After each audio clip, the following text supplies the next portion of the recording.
So that's the last episode of season 1. I feel like it wrapped it up quite nicely. It's the end of a campaign. It's the end of a big arc of a campaign. Heart. Thank you very much. They've finished, obviously, the main bad guy of this arc. They're going into the next level of the next sort of tier of the campaign gameplay. The barbarian's cursed. There's enough to go into the next season, so that's pretty cool. Feel like you can add Alan in now. Yeah, there's been a big reveal of Alan as the Dungeon Master now, and so now we can, in future seasons, if Alan should want a little bit more of a role in it.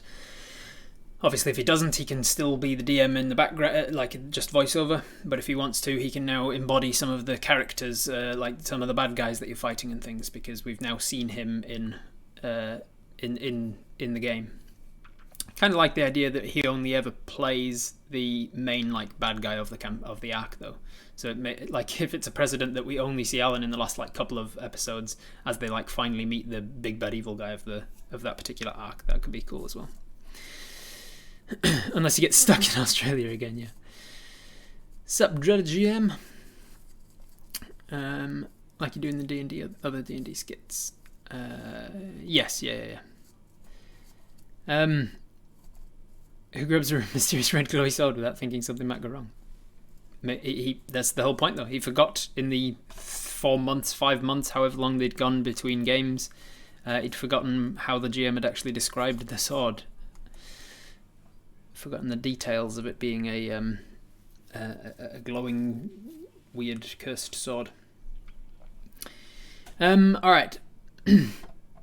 I'd love it if he was super happy about the DM role for lack of presence, and then he ended up in all the episodes as multiple characters. That would be pretty funny.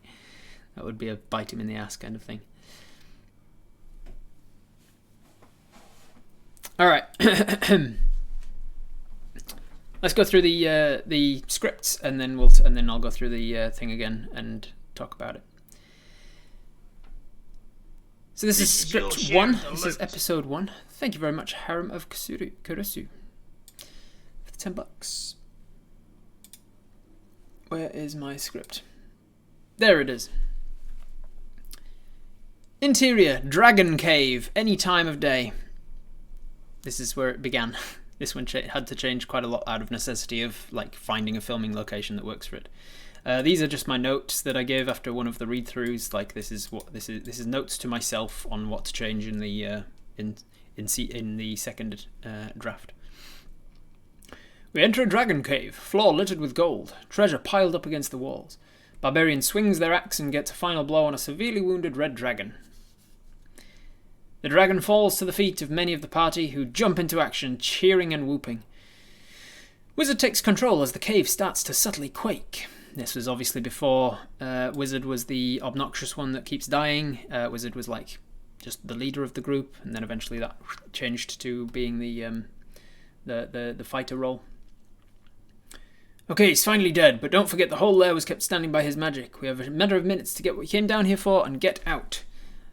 This was before I had introduced the character of Monk that had the sort of throwback to being what are we here for? Barbarian heads for a shiny glowing badass sword. Hey, no, that sword is clearly cursed. Don't touch it till the Artificer, which was a role in early drafts, has had a chance to inspect it. Good thinking. Rogues, start checking for traps on that treasure. Loot as much as you can. Start with the platinum. I'm starting a prayer of healing. If you don't have enough HP buffer to get back through that lava wall, make sure you stay within 30 feet of me. So one of the things I changed in a later draft is once I'd created the Rules Lawyer character, I wanted Rules Lawyer to only ever speak in game mechanics like HP, whereas every other character rarely speaks in game mechanics if they can avoid it. They all try to couch their language in real world terms. So in the scene, Cleric is speaking as the Cleric character, so he doesn't know what the idea of HP is.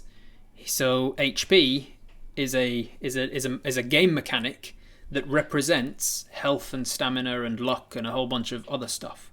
So Cleric is saying, if you don't have enough HP to get through the lava barrier, but he's not wanting to use the word HP because he wants to stay in character. Whoever is playing the Cleric at the table is in character, speaking in character. He doesn't want to use mechanical terms, so he says health and stamina. Make sure you stay within 30 feet of me.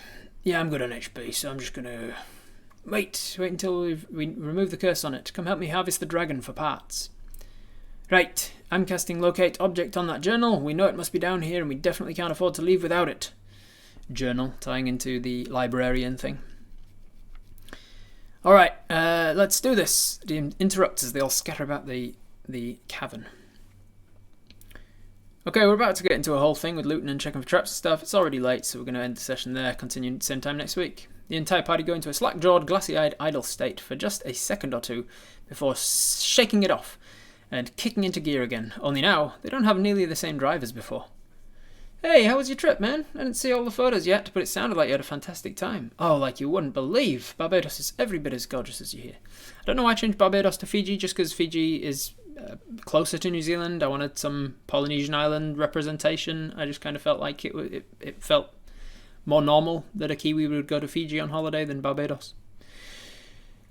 The cave quakes more noticeably. Oh, I'm so jealous. Nah, I'm sure moving house was just as much fun as a 2-week trip to the Caribbean. Yeah, it was a blast. Almost as much fun as the flu I had right after that. Yeah, you're all good now though, right? Yeah, I got over it about a month ago.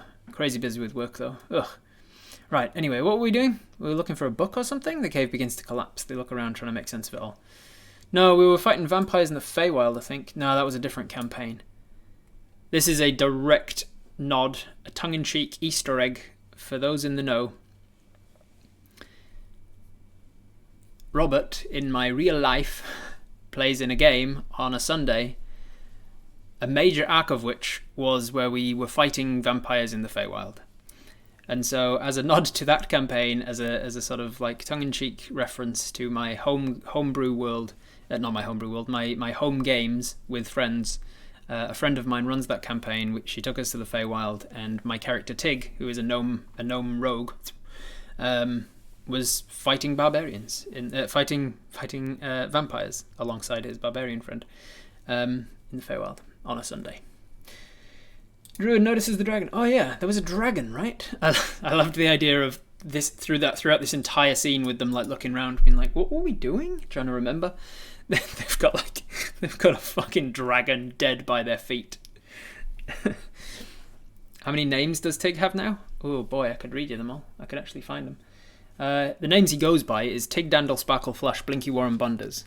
But he also has some others as well that maybe I'll quickly open that up in the background and tell you. I'll be able to read all of Tig's names. Let me sign into that. Funnier if it was Vancouver Island. Why would that have been funnier? Why would they have been to Vancouver Island? New Zealand is so far away from here that other places far away are actually near. Yep.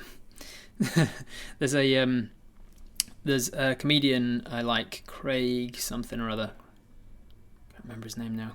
He does a bit about a New Zealand friend of his. He's a Canadian, and he goes, "I got a New Zealand friend who phoned me up, and he's like, I'm marrying a girl in Norwegian or something. I'm marrying a girl in Norway, and I thought I'd just pop into Vancouver to see you on the way.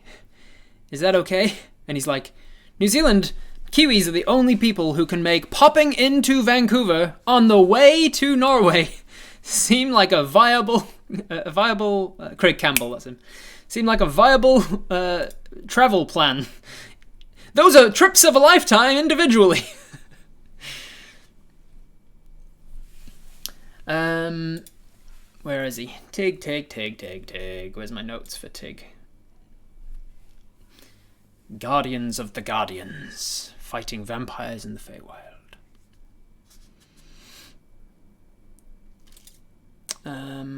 Where is Tig? Characters, there he is, Tig. Tig's full name is Tig, Dandle, Sparkle, Flash, Blinky Warren, Liam Rupert, Deacon Fupu, Twiddle Daniel, Xander Crumbomb, Crispin Zundar Schloop, Frederick Talanen, Jack Findle, Quentin Godfrey Bunders. Because he's a rock gnome, he's a forest gnome, and gnomes like to give names. But he doesn't keep all of those names, he just goes by Tig, Dandle, Sparkle, Flash, Blinky, Warren, Bunders. Nice and easy and short. Easy peasy.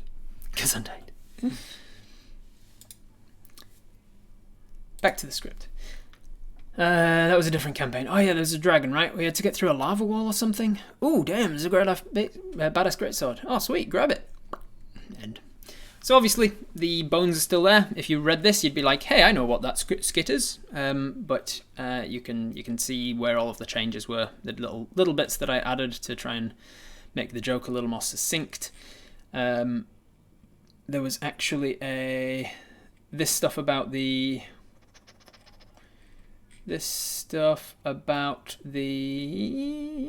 one, locate object on the journal. That was still in it when we filmed it. We filmed me telling Wizard, hey, cast locate object on Sarah Luth's journal. We know it must be down here. I'm setting up Sarah Luth to be like the next big bad evil guy, or the next part of the campaign to indicate that there is a chance for this campaign to continue on after this guy is dead. It's not like the level 20s.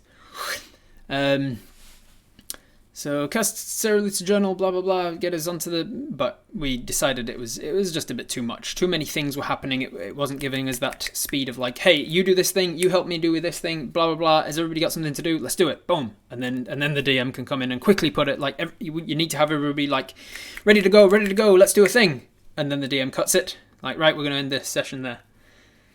And with the pacing, it just didn't feel quite right to have one more thing for me to go like, Wizard, cast the thing on the thing to do the thing.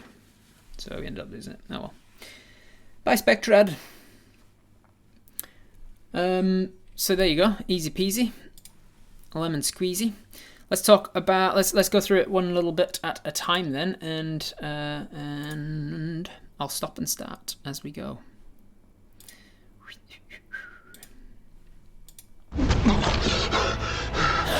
You'll never find Sarah Luth's true location. That secret dies with me. Who? Never mind. I don't remember if that was even in the last draft or whether I added that on the day. Just the idea of him just being just one last death scene, as just as a way of like really putting in that Monk is just the most useless. How about this shot, eh? This is amazing. What a fantastic cathedral with this huge throne for him to sit in, surrounded by all sorts of pillars and candles and just accoutrement and draped with treasures and stuff behind my head here.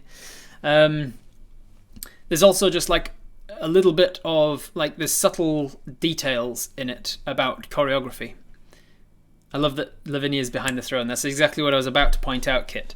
So you can tell that during the battle, this is the end of the fight, and you can tell where everybody has ended up with the fight. Barbarian is up the front, Monk is up the front, and Fighter, who's me, is also up the front. But I've been knocked prone. I've been knocked to 0 and got back up to 1. So like we're all like melee fighters, so we're all up the front. Wizard is prone, of course. He's been knocked out or killed. Rogue is hiding behind the chair, and Cleric is down the back, like healing from afar or casting spells from afar. So there's like little details. You'll never find Sarah Luth's true location. That secret dies with me. Who? Never mind. And then these effects. Oh, stained glass exploding, the cracks finding their way up it. Let me go through that. Mind. Let me go through that a scene at a time, a shot. What do you call it? A frame at a time. All of the. I love that this. I'm pointing to my monitor. This thing spiders up towards it, and then you see it shatter. How cool is that? Like, I have no idea how to do that. That's like I would only know one way to do that, and that's to throw a rock at the window. I wouldn't. How do you make a stained glass window that is there look like it's not there? Like it's not just exploding. It's not just like he's covered it with an explosion effect of dust or something. He's taken the entire window and like shifted it out of frame. Maybe it's a really easy thing to do. I don't know, but I wouldn't have a clue. And then not only that, but it does it in 2 parts. It falls away there and then shatters again in another section. How much work goes into this? Amazing work. All the dust. Well, I did that today. Here, look. Points at monitor while on screen share. Look, this bit here. I'll take my camera and shift it around to show you my monitor, show you where I'm pointing. I'm so glad Rob didn't do the special effects. Can you imagine? It would have been done in Microsoft Paint. Alright. He's finally dead. But let's not forget it was his... And obviously the place wasn't actually dropping soot and stuff from the ceiling. Like, all of that stuff coming down behind me, it's just simple effects, but it really adds to the feeling that you're actually in a place that's collapsing under you. I love it. Magic that was holding this whole place up. We've got a matter of minutes to get what we came here for and get out. Yeah. What did we come down here for? Yeah. Oh, I love that character so much. Guys. Stop holding the sharp edges of your sword blade. No. Not at all, Sparrow. That is like holding the sharp of your sword, especially when you're in gauntlets gloves like I am. It's a genuine attack. Like, you can attack with that, and it is done in all the old folios that teach you about sword fighting techniques and stuff. You can hold the edge of your sword, the sharp edge of the sword, and use it like a bludgeoning weapon to smack someone with the hilt of it. Poof! It is a genuine way to like dint armor and things. And as long as you're like, because swords are not sharp to just grab, they're sharp when they slide. They're slicing weapons. So you can hold a sword. Same with a kitchen knife. I wouldn't recommend it. Don't do this at home, children. But theoretically, you can grab a very sharp cleaver or a sword, a sword-like thing, something that's designed to slice, a kitchen knife, and you can grab it and squeeze it. It won't hurt you until you pull it. As soon as it shifts, then it cuts between things, and then it opens things up. But grabbing the blade of the sword is perfectly fine, especially when you're wounded and you can't quite reach around with your armor to actually put it in the hilt.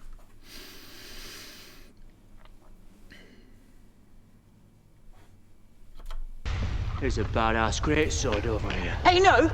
How cool is that effect, by the way? How cool is that? Smoking. The sword itself, fantastic work from the props department, Jimmy and Cece, and others as well.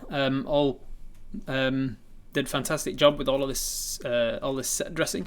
In fact, let me take you back to the scene where you see me stand up, because you can see a little bit better. Never mind.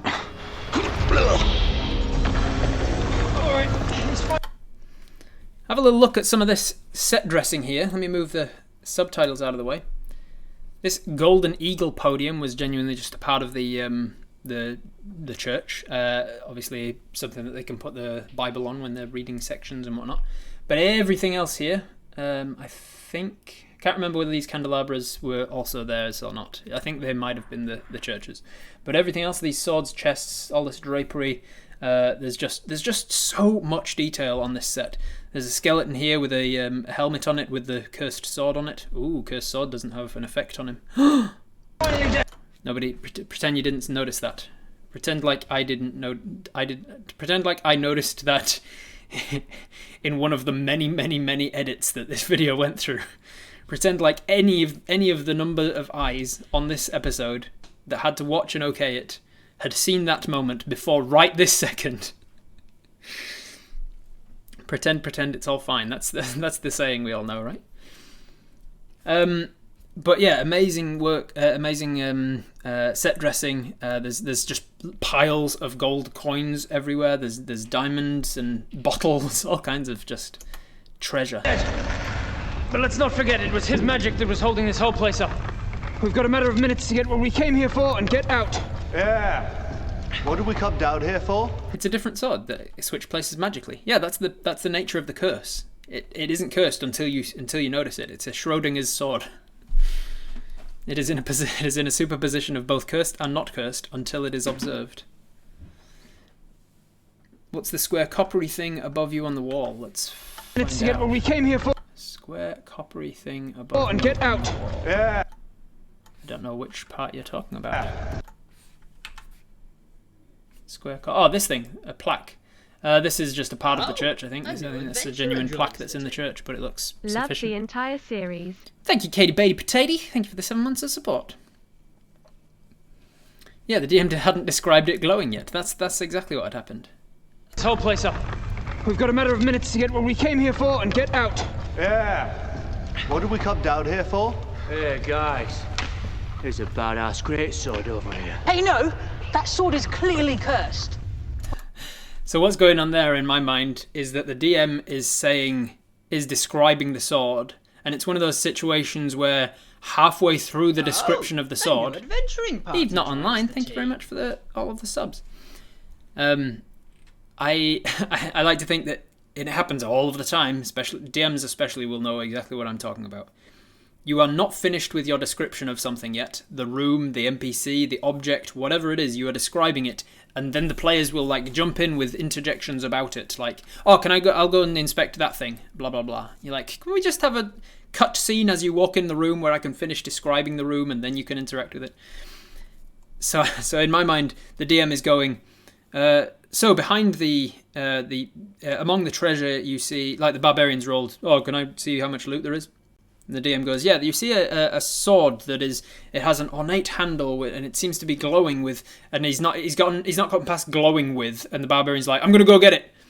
And then the druid player at the table is going, whoa, he said it was glowing with something. Don't pick it up. It's probably cursed. So I feel like that's like playing out at the table. To spare me those coins, friend. Vibe. Dread knows exactly what I'm talking about. Let me finish my descriptions. Thank you, Mythical, for this kicking off the hype train. It's like the Philosopher's Stone. You seek it and not want to possess it, you can take it. The second you want it for yourself, the sod's curse. Yeah, that's what it is. Wait till Lavinia's had a chance to inspect it. That's actually a pretty good idea. Lavinia, get on it. Right after I take these diamonds. No, check first, then loot. So, again, standalone like the rest of them, but we can see those relationships between them really developing. Lavinia and Ovac get one final dig in at each other. A new adventure. Aram, thank you very much for the 64th gift sub in the channel. Damn, smashing that hype train. For people who just watch these as standalones, the sort of thing that you might miss rather than watching the whole thing, thank you Spates for the 300 bits, is the references like this. That was a subtle reference that Lavinia's to inspect it. It's a callback joke to episode, I want to say 7. 6 maybe, no, 6 was long. 6 was cut the rope, I think. 7 is the 1 HP, whichever one 1 HP is. It's a callback to 1 HP when Lavinia says, "You're on 1 HP. You shouldn't go off into the woods where all manner of dangerous monsters might kill you. Ovac should do it." And it's a flipping of that. So it's like subtle jokes like that I put in there to be like, I wanted to reward people who have watched the whole series as a series, while also remaining as a standalone.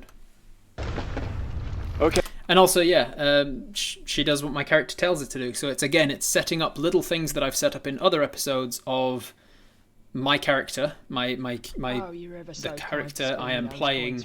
This character. Thank you, Hester. Gets a little bit confusing because you're talking about 3 different layers. You're talking about Robert the actor, whoever the player is at the table that we never see, and then Robert character Aaron the fighter. My character Aaron is the leader of the group, maybe because the player at the table is the most outspoken one, or maybe everybody just kind of looks to them for whatever reason, and so he is kind of the leader of the group, and so they kind of do what he says. I also thought it was referencing that Lavinia messed with the cursed book last time too. Yes, yeah, and it's also like a subtle dig at the fact that Lavinia is okay with curses. Like, she managed to throw the cursed book at somebody without getting cursed herself, so she's good with. It's not a subtle dig at that. It's a solidifying of the fact that the rogue is the one to investigate cursed items. On to forgetting his kid off. Do you often have a group leader? Not really. I mean, de facto leaders. Rarely do we have like people who are like, I'm the leader of the group. There is one in one of my home games. There is a definite leader of the group, and it has caused in-game tension between the characters. The players are all fine with it, but the characters have started to go like, "What? Who elected you leader? Why are you the leader?" Can make for good drama.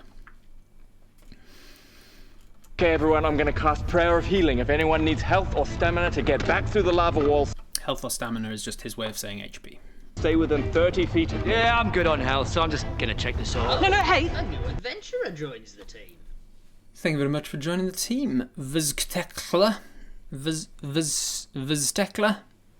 Liska. How are we going in this hype train? Oh, Level 2 a new finished. adventuring party joins Ooh, the sub team. goal met. We've made our sub goal. Thank you very much, Haram, for smashing out that sub goal. Our first November sub goal has been met. Wait till we remove the curse on it. Alright, everybody's got something to do. Let's do this. Alright guys, we're about to get into the whole thing about looting and checking for traps and stuff. The session's been going for quite a while. I think we'll just kind of wind it up there and I'll see you guys same time next week. Cool. I love that effect of him just like popping up as the DM. I love it so much. Lagan is the leader because he wants it most in Team. Yep. That's good. 5. How are we going on the level hype train? We're at 65% of level 4 hype train. Thank you very much. You guys are feeling hyped. The group leader thing is what confused me in the rules light episode. I was thinking, why is the player the judge? Because he's the de facto leader of the group. Harem, thank you very much for gifting a sub.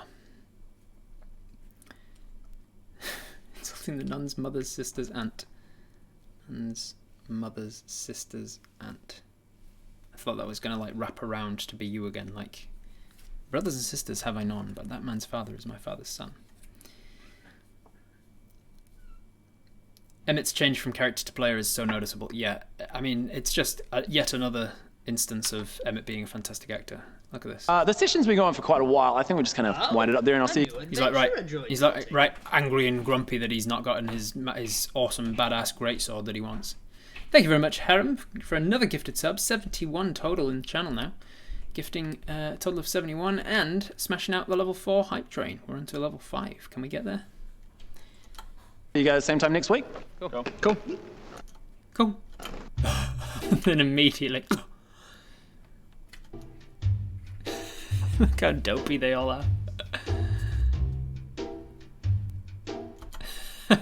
I love this little subtle thing as well.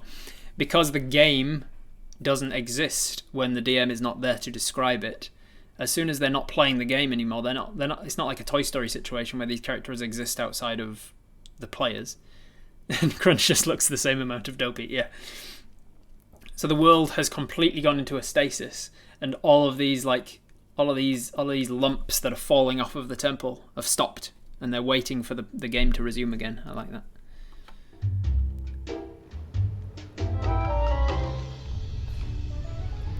Well, hey man, nice to see you. How's it going? Hey, I saw the photos online of your trip to Fiji. And again, with her dropping a French character voice for her player voice, another way of just like showing the audience. Adventuring party joined. She's no longer the player. She's no longer the character. Sorry. Harem, thank you very much for another 5 subs. Are you single-handedly taking this hype train home? For a total of 76 in the channel now. Holy camole. Giving out a total of 77 in the channel and finishing the level 5 hype train. Thank you very much. Who's the best toy in Who's the best toy in the story? Best toy in the Toy Story? Gotta be Woody. Woody's the best toy. I love this part. It's so accurate and relatable. When they're all just like meeting again before the session starts. Yeah. With the wizard coming back later, is the game an online game rather than in real life? No, the wizard's there. He's just not there yet because he was the last one to arrive. We've got train jacked. What does that mean, Stross the artist? We've got 107% of the train now. He's saying that Harem's just taken control of the train and is just steering it wherever they want, which is not how trains work. Thank you for the 100 copper and another 100 copper. Way to slackjaw. Harem stole the train. Yeah. Hyped. What's up? Oh, so cool. Yeah, it was amazing. I love this line and Adam's follow-up line. Hey man, how you been? Hey, good. Fiji is every bit as beautiful as you hear. I've heard that about Fiji. It's such a stupid joke, but I love it so much. I don't know why it tickles me so much. It's such a stupid joke. Fiji is every bit as beautiful as you hear. I've heard that about Fiji. It's so stupid. It's every bit as beautiful as you hear. I've heard that. I'm so jealous. What? Nah, man, you moved house. That's just as much fun as a trip on holiday to Fiji. For some reason, like this, I don't know if it's the lighting or something, but in this scene, like more than any other, like I often forget that I've got a birthmark on my neck. I've got a birthmark here, and I often forget, but for some reason, like my eyes are drawn to it in this scene. Every time. Maybe it's because it's the most well lit part of me, but you can really see the standout birthmark on my neck. Need someone to say it like Lister in Scouse. Oh, you're ever so Mr. kind Lister, to sir. spend those coins, friend. Thank you. Thank you, Future, for the 100 bits. Was the message of the series that the DM is the true enemy of every D&D party? Absolutely not. Fiji isn't Fiji. What? Yeah, you'd never noticed it? Yeah, for some reason my eyes are drawn to it. You moved house. That's just as much fun as a trip on holiday to Fiji. Almost as fun as the flu I got right after. Oh, I heard about that. Are you okay now? Yeah, it took me like 2-3 months to recover, but I'm okay. Yeah, it just works really hard. I know what you mean. I've been slammed for the last 3 months. It's crazy. So one of the difficulties of this was just making sure that the joke was really clear without spelling it out too heavily. Like trying to find that balance of being like, let's meet again next week, and then they're in dead space for a couple of seconds, and then they come back, and the way that they're talking makes you realize, oh, this isn't next week. This has been a long time. And so I wanted to make sure, like, oh, you went to Fiji, I went on holiday, I moved house, I got the flu, I'm working really hard the last few months. Like, I didn't want them to be like, I didn't want it to come up 3 months later. That's too on the nose and stupid. It's making it feel like the audience is idiots and they're not going to work it out. So, like, I wanted, but my problem was, if every one of those things had been to a different person, one person went on holiday, one person had the flu, one person moved house, and one person is slammed at work, those things can all happen over the course of 2 weeks, simultaneously. And then you come back and it's only been 2 weeks. I wanted it to be quite clear, so that's why I added in the line of like, yeah, man, it took me like 3 months to get over it. So that it was, and make the guy who got the flu and moving house, make that the same guy, so that it's very clear that it has been at least 4 months between them actually playing and then playing again, which is unfortunately quite common in D&D. So many of my games have been going for like 5 years because of the fact that there are just huge 4 or 5 month stretches where we just don't get to play at all. He sounds so sweet when talking normally and such a beast-winning character. Emmett is a total badass. He is 100%.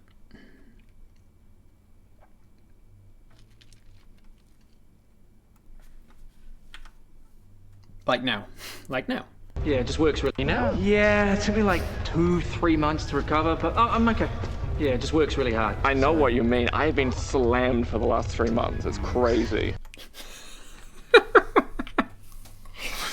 So Byron, I think, was the one to suggest, can I just turn up late? And I was like, sure.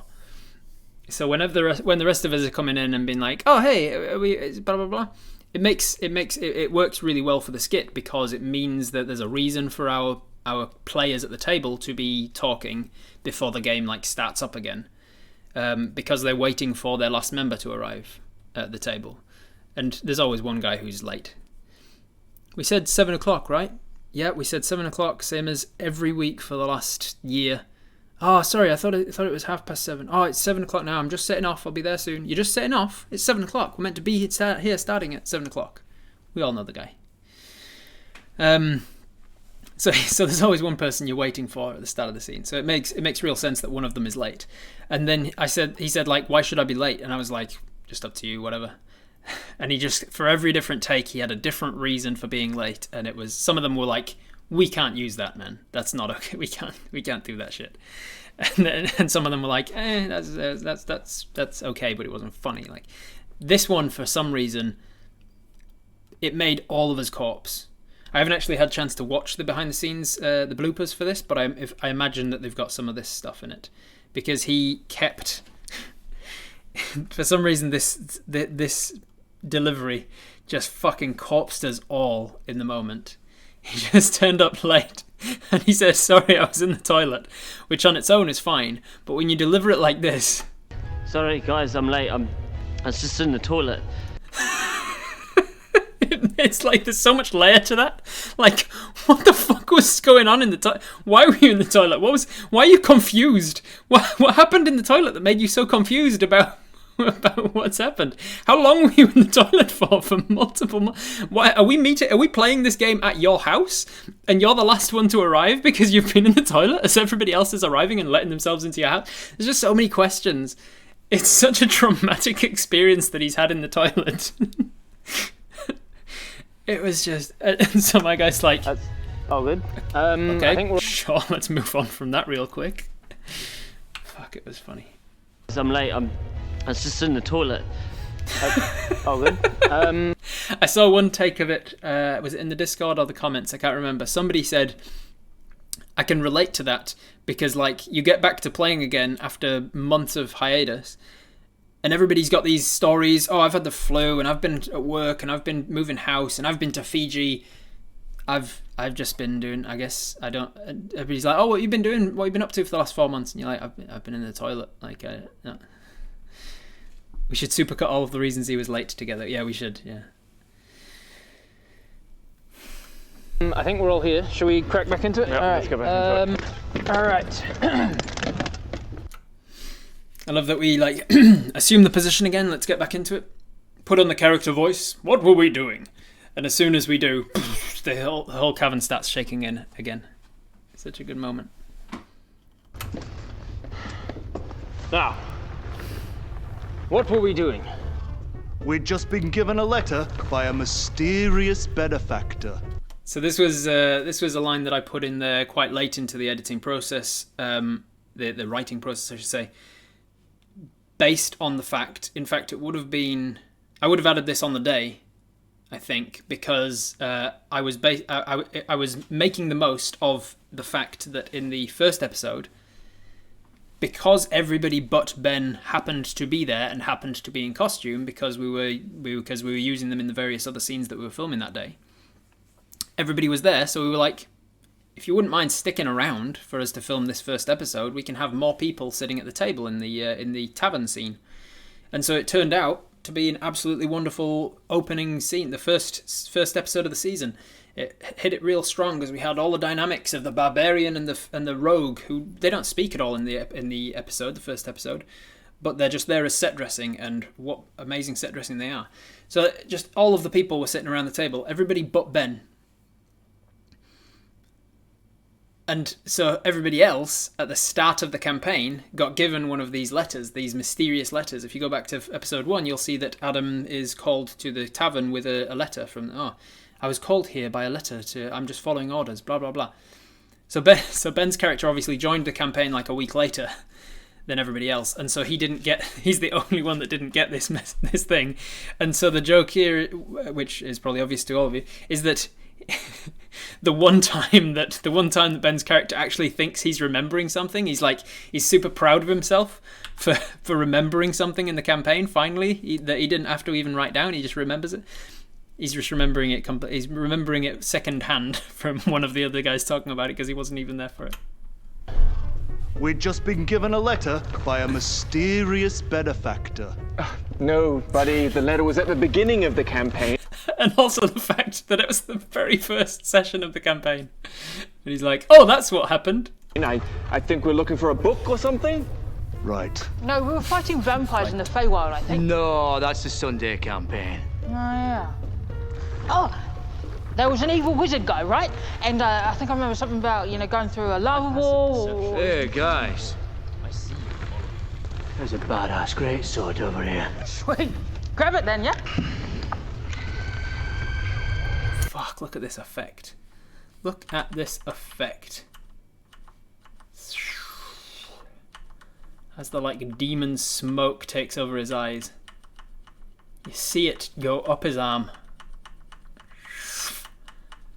How fucking dope. He grabs it. Oops, wrong one. Boom. Starts to glow. You can see it going up his arm. Point to the screen again. I don't know if you can see in the resolution. Can you guys see that? That's like the leading front of the shockwave, as it were. You see it crawl up his arm like a living creature, like a worm infesting his mind. Poof! Hits his eyes. He goes from his baby blue contacts to a glowing red. Ooh, glowing red irises. It's such amazing work. Wonderful work. I wish I knew all the names of all of the VFX artists so I could shout them out. We've got Hrishi, we've got Lane, we've got Ash. They've talked about others, but I don't believe I've met them. But if you're watching, fantastic work. I really appreciate all that you did for the series. Oh, that's right. And I love Emmett's delivery of that. As soon as he grabs it, the DM goes, "So you remember the smoke and blah blah blah that I described?" And then they go, "Oh, that's right." And he goes, "Right, make a Constitution saving throw." Blah blah blah. It's great. Thank you so much for watching D&D Logic. And thank you so much for watching D&D Logic, everybody. Really appreciate it. That was the season. Is there anything that I haven't talked about that I mentioned previously that I might talk about when it's all over? I know there were some things. Should we talk about like the overarching stuff? I don't know if there's do you have questions specifically you want me to talk about? Otherwise, I'll just talk about kind of like the overarching campaign that these guys were on. And the wizard's downed on the outtake. Yeah, I love that. The wizard's down. You can feel the withdrawal symptoms already. Well, I think they're doing a supercut for next week, so you'll still get one more week of, it won't be new content, but you'll get one more week of the supercut, and then you'll be out of it. You never talked about how comfortable your armor was. Yeah, it's because it wasn't. Mentioned it earlier, but I think it was missed. I want to shout you out for involving and spotlighting new different actors for the Viva family for this series. Yeah, it was an important distinction of mine, an important thing that I wanted to do. I was quite glad that Alan asked to kind of not have a lead role in it, because it allowed that new role to be opened up for somebody new to the series. Campaign info, please. Sure. All right. So first thing to know is that I knew that I didn't need to make an entire campaign with details. Thank you, Herm. I didn't need to make an entire campaign with specific details for every bit, because that would be overkill, and it would be more work than I needed to put in. And why do more work than you need to? And so I don't know like specifics of what happened when. I just knew that it was a West Matches campaign, by which I mean that there's a pool of players, and a number of them, 4 or 5 of them, at any one point get in touch with the DM and say, "Hey, can we do this thing?" And they go and do that thing. And I knew that eventually it would end up with the big reveal. Hiatus, this episode, was initially going to be an earlier episode in the season. Still late episode, because I wanted them to be slaying some sort of big dragon or something. But it wasn't going to be the last one. The last one was going to be big reveal, where you see the bad guy and he's like, "It was me all along. You don't even recognize me? Oh god, roll initiative." But because of having to relocate Hiatus and try and find a cavern somewhere, try and find somewhere that looked like a dragon cave, try and find somewhere where we could CG like a big pile of gold and whatever, we eventually found this temple, and we went, "Could this work?" And I went, dragons wouldn't be in a temple, so I could shift it to being like a lich or something. Why would a lich be in a temple? And then I thought, oh, I could just reorder it and put these back to back, and then it'll follow straight on from the last fight. That'll work. So I was glad that I made that connection and went, oh, perfect. It sort of presented itself as a solution. So for that reason, I didn't need to have like a through line that was very strict, because it would have impeded me from like doing those sorts of changing things around and release order. Like even right up to the editing process, I had an order in mind of what I wanted them to be released in, and then we were still like, this one is a little bit too much like this joke, so let's split them up by putting like a couple extra ones in between them and stuff. So that ability to be loose with the release order was important, and was allowed by the nature of me not being strict with the campaign. But ultimately, the campaign was all about Monk's character. They were given a letter by a mysterious benefactor that was going to be something to do with some librarian, and they were going to go and find a librarian, blah blah blah, and deal with something there. And like a lot of DMs, they go like, I kind of got an idea that it's going to be something to do with the librarian, because I want them to be interested in in some like cursed books and stuff. So I'll send them that way. But I don't need to know the details of it in session 1. And then like the monk got introduced in session 2, and his character had something in his backstory, his 5 pages of backstory about like, oh, I was raised by librarians, and that's when the DM goes, oh, I can use that. Oh, I can use that. I'll tinker this and then sticks it all together. Makes this Gredulo the Wise character, and that's why in episode 2 you can hear them talking about like they're wearing the mark of Gredulo. There's like subtle things like that. And then there was the centaur tribe that was like they had to go and track down a centaur tribe, and once they got there was a bit of an arc with centaurs, and then once the centaurs managed to convince them that we're not actually the bad guys after all, oh shit, then who is the bad guy? Oh, it's this guy over in this haunted temple. So they let us take you there, and then they rode there on centaurs and went through a whole bunch of trials and tribulations, got eaten by mimics and stuff, went through their dungeoning essentially, triggered the final trap, got into Gredulo's lair, fought him, and then as he dies, he makes some allusion, some allusion, not illusion. He alludes to there being this other woman behind the scenes, Seraluth's true location, and so it leads them on into the next arc of the campaign. So that's about the extent of what I have in mind for the what's going on in the campaign. Just anything that you see on camera. There wasn't really a lot extra going into it. The pile of gold made me think that the lich exploded into loot like a bad guy from Diablo. Are all the actors keen to reprise their roles? As far as I know. I haven't spoken to them personally, but hopefully so. Is this the design for a dragon in a future season?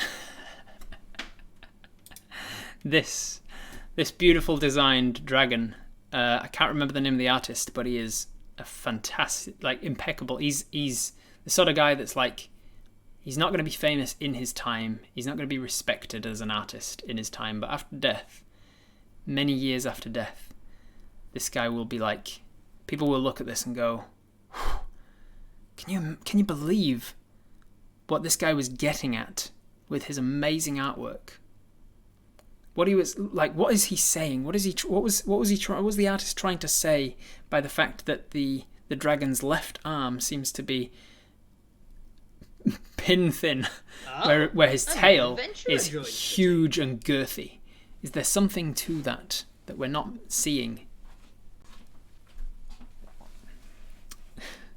This is my artwork, if that wasn't clear enough, everybody. I drew this dragon, and I'm proud of it. Can you imagine us just PNGing that onto it instead of all of the background work of the archers coming down and the stained glass exploding and things? It's just that dragon that's just kind of floating.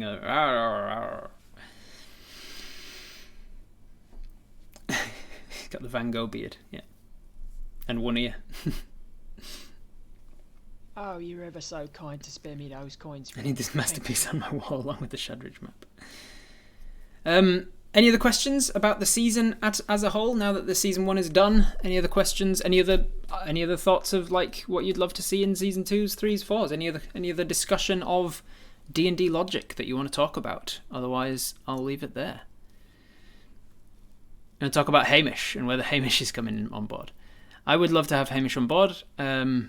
I'm not sure when he'll fit into it. There's obviously a lot of characters already, but Hamish is another actor in the pool that I could definitely draw from. And as I've said before, we have not yet got a warlock, a sorcerer, an artificer, or a paladin.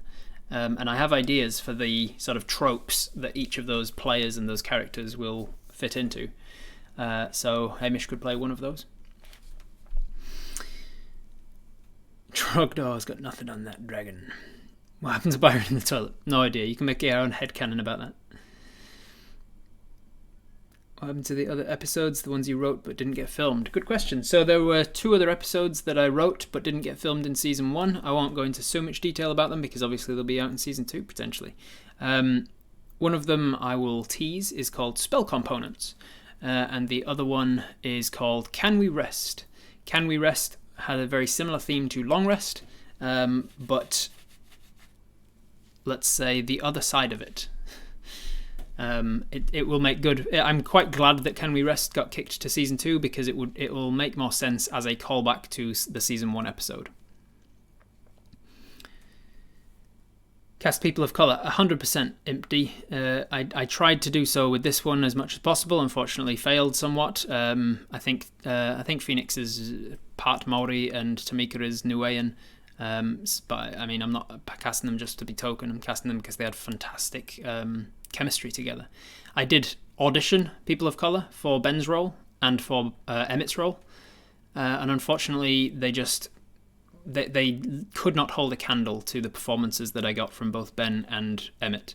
Emmett absolutely knocked it out of the park with his audition, and he was like one of the later people that we saw for the role.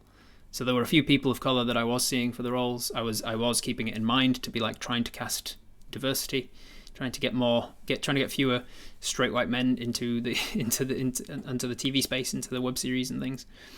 But unfortunately, it was just not how it turned out. Any chance for character's voice and player voice being different genders? That would be pretty fun as well, like having a player playing a character. The problem with that, Faulty, I can imagine, is it might come across as a joke about cross-dressing, because if you're playing if you're the player at the table being one gender, let's say male, and you are playing a female character in the game, your character, like, would we have a female actress and would we just dub her with a male voice whenever she's putting on the player voice? That could work. Might just be confusing though. I don't think it would come across as a clear joke. I'll think about that though, because that could potentially work. Was Can We Rest based on Bodger wanting to sleep? Not based on that, but that joke, yes. I found that It's Not My Turn very similar to episode 2, I think. Yeah, they had similar jokes. The premise of both of them was the fact that it was turn-based combat, but they were executed in very different ways and had a different punchline. They both came to completely different conclusions. One is that they can't move when it's not their turn, and the other one is saying, like, why don't we just do this? And he actually does move when it's not his turn. A Deerstalker VLDL crossover would be cool. It absolutely would be cool. I'm quite good friends with one of them now. We've I interviewed Deerstalker on my channel. Well, talked with them, had a chill chat with them on my channel a little while ago. You can see that on my YouTube if you wish to. And I stayed in touch with one of them pretty well and play video games with him every so often. He's a real fun dude, Thomas. So I feel like the crossover is a potential in the future. Obviously, don't hold me to that. There's a lot of things goes into that. I'm not the one in charge of setting that up, but it would be good. You could always do it where someone in opposite gendered garb, etc. is referred to by the opposite pronouns, never had attention brought to it. That is what I thought originally, Kit, but that's what I think would fall into a lot of trouble with, like, cross-dressing and things. I feel like maybe people would feel like we're just poking fun at somebody cross-dressing or transvestites or something if a clearly male-presenting actor was dressed in female clothing playing a female character. I feel like there's dangerous ground that I would have to be careful about, since it wouldn't be something people bring attention to in the canon.